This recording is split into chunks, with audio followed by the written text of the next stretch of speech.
Tepe, tepe, tepe. O tepe yakın. O tepe yakın. O tepe yakın. Tepe köyden uzak. Tepe köyden uzak.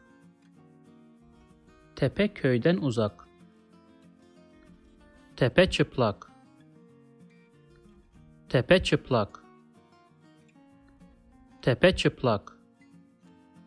If you like this video, please subscribe to my channel below for more videos on Turkish grammar, vocabulary, and pronunciation. Also, if you think this video can benefit somebody else, please share it with them.